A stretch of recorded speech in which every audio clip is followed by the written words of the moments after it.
안녕하세요. 김떡상입니다. 시장은 어디까지 오를까요? 길게 보면 오르는 것은 알겠는데 단기적으로 이렇게 오르기만 할지는 예측하기가 매우 어렵습니다. 예상하지 못한 돌발 악재만 발생하지 않는다면 시장 분위기는 유지가 되지 않을까 싶습니다. 하지만 11월 한 달 동안 오르기만 했다는 것은 기술적으로 단기 조정도 배제할 수 없는 흠이에요. 12월 초중반만 잘 버티면 딱히 걱정할 것은 없지 않을까 하는 조심스런 시장 예측을 해봅니다. 오랜만에 코스피 월봉 차트를 보시죠. 코스피 차트에서 이렇게 긴 장대 양봉을 보신 적이 있으세요? 엄청난 상승이었죠? 개인적으로는 장기 강세장을 알리는 신호탄이라고 생각합니다. 11월 월봉 캔들이 코스피 3000 간다고 얘기해주네요.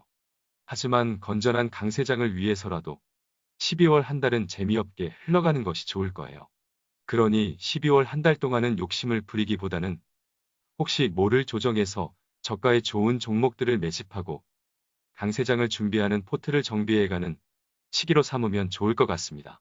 10월 한 달 동안 제가 못난이 주식, 잡주들은 함께 조정을 받고 있는 우리의 주력 종목들로 갈아타고 내년을 바라보는 포트를 완성하자는 의견을 드렸었는데요. 적절한 비중과 지난 조정장에서 싸게 산 종목들로 포트가 이미 완성된 분이라면 절반 정도는 장기 물량으로 설정해서 존버하세요. 나머지 절반 물량은 과열 구간에서 잠깐 쉬었다가 조정 구간에서 재매입하는 형태로 운용을 해가시면 좋을 것 같아요. 이제는 잘 아실 수 있으시죠? 그렇게 하시죠. 빠르게 시작할까요? 구독, 좋아요, 알림 설정 부탁드립니다. 먼저 셀트리온 일봉 차트를 보시죠. 코로나 바이러스 치료제에 대한 기대감이 엄청나죠. 일단은 고점에서 잘 버텨주고 있기 때문에 걱정할 필요는 없어 보이네요. 어쨌든 치료제 재료가 중요하니 내용을 좀 살펴볼까요? 이미 지난 9월부터 셀트리온은 인천 송도 생산시설에서 항체 치료제 생산에 돌입해 국내 환자 10만 명가량이 치료받을 수 있는 초기 물량을 생산했어요. 식약처의 조건부 허가가 떨어지면 즉시 의료 현장에서 사용할 수 있도록 준비를 갖춘 셈이네요. 회사의 자신감이 대단하네요. 시장도 치료제 개발 성공에 베팅을 한 모양입니다. 다시 일봉 차트를 보시죠. 당장은 5일선이 올라오기를 기다리고 있죠. 재료도 살아있으니 5일선 부근에서는 가볍게 접근해보는 것도 괜찮아 보이네요. 문제는 이 자리를 보러 가냐인데요. 보러 가겠죠? 근데 이제 와서 꼭 사셔야겠어요. 그냥 불구경이나 하시면 안 될까요? 어쨌든 보유자는 홀딩을 하되 한 번 더 슈팅이 나와 주가가 한 단계 올라서면 너무 욕심 부릴 필요는 없을 것 같아요. 차라리 당분간 조정을 거치면서 추가 상승이 나오는 형태라면 부담이 없겠지만 개념 없이 슈팅 나오는 것은 경계를 했으면 좋겠습니다. 어쨌든 종가 기준으로 34만 원을 돌파하면 당장은 긍정적이다라고 말씀을 드리겠습니다. 하지만 지금부터는 비중을 높게 들고 갈 만한 가격대는 아니죠? 단기 바닥 대비 50%에 가까운 상승이 나왔다는 것은 잊지 마세요. 시장이 무섭게 오르고 있는데 굳이 많이 오른 주력주들을 바라보고 있을 필요가 있나요? 저는 오히려 시장의 소외를 받으며 조정을 받고 있는 좋은 종목들이 눈에 들어오더라고요. 이번에도 새롭게 투자를 시작한 종목이 생겨 최고 등급 멤버십 회원님들께 공유를 했습니다. 이번에는 물리고 시작할 수 있겠죠. 물리고 시작하면 충분한 매집이 될 것이고 빠른 반등이 나와서 가볍게 먹는 것도 저는 좋습니다. 멤버십 가입을 눌러주세요. 다음은 현대차입니다. 역시 잘 가고 있죠? 이럴 때 빼먹을 수 없는 대사를 안 했네요. 제 말이 맞죠? 현대차 좋습니다. 딱히 볼 건 없어요. 서서히 저점을 올리며 안정적인 상승 추세를 이어가고 있잖아요. 수급도 강력하진 않지만 기관과 외국인의 순매수로 좋았어요. 무엇보다 정배열을 만들어냈잖아요. 정배열 초기인이 매수하는 것도 가볍게 접근한다면 나쁘지 않아 보이네요. 보유자는 당연히 홀딩해야죠. 현대차의 전기차 브랜드 아이오닉 영상을 봤는데요. 현대차가 전기차 브랜드 준비를 아주 잘하고 있다는 생각입니다. 얘도 결국엔 역사적 신고가를 찍을 거라고 했죠. 보유자는 홀딩하시고 신규 매수도 물려도 괜찮습니다.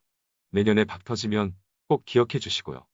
저도 기아차는 충분히 매집이 되어 있으니 앞으로는 현대차 비중을 조금 더 늘려볼까 싶네요. 저 같은 기존 보유자라면 할인된 가격에서 낚시나 하시죠. 다음은 삼성전자를 살펴보시죠. 삼성전자의 3분기 세계 낸드 플래시 시장 점유율이 전분기 대비 상승한 것으로 나타났습니다. 이는 미국의 수출 제한 강화가 시작되기 전에 화웨이의 제품 구매가 집중됐고 애플의 신형 아이폰 출시에 따른 수혜가 집중됐기 때문이에요. 단기적인 수혜를 받긴 했지만 괜찮은 뉴스네요. 여러분의 삼성전자의 목표가가 어떻게 되시죠? 한번 생각해 보셨어요? 저는 단기적으로는 7만 원은 당연히 간다고 보고 있어요. 제가 지겹게 얘기했으니 다들 잘 아실 텐데요. 그럼 단기적인 목표가 말고 장기 투자자로서의 목표가를 알려드릴까요? 저의 목표가는 없습니다. 죽을 때까지 안 팔 생각입니다. 물론 개념 없는 과열이 나온다면 잠깐 쉴 수는 있겠지만 지금 저희 투자 전략은 안 파는 전략입니다. 그래도 투자 방송을 하는 입장이니 장기 목표가는 공유를 드려야겠죠? 좋습니다. 목표가를 알려드릴게요. 삼성전자 장기 목표가는 10만 원으로 설정하시죠. 제정신 아니라고요? 꺼지라고요? 어디서 약을 파냐고요? 진정하시고요. 제가 그렇게 생각하는 이유들이 여러 가지가 있지만 시간이 많이 필요하니 주요한 한 가지 이유만 설명드릴게요. 물론 당장 10만 원 간다는 건 아니에요. 말이 안 되죠. 어쨌든 언제가 될지는 모르겠으나 결국엔 갑니다. 아마도 2년 정도면 가능하지 않을까요?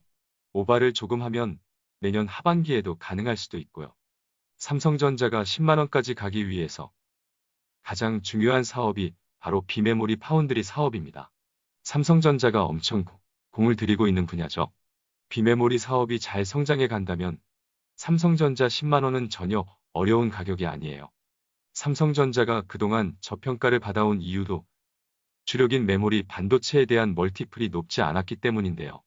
하지만 파운드리 비메모리 사업부의 멀티플은 점점 높아지고 있어 파운드리 성과에 따라 삼성전자의 주가도 충분히 상승하는 것은 어렵지 않아요. 삼성전자는 2021년 평택 파운드리 선단 공정 증설이 예상되고 파운드리 시설 투자가 2020년 대비 늘어날 것이며 파운드리 생산 능력이 10%에서 20% 증가할 것이고 매출 증가율은 생산 능력 증가율을 상회하게 될 것입니다. 삼성전자의 비메모리 매출은 2019년 14조 7천억 원, 2020년 16조 8천억 원, 2021년 19조 9천억 원으로 전망됩니다. 기대할 만하죠? 다 같이 부자 되는 꿈의 투자 방송, 김떡상 TV 아시죠? 우리 다 같이 존버합시다.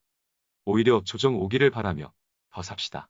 우리 모두가 부자 되는 그날까지. 존버.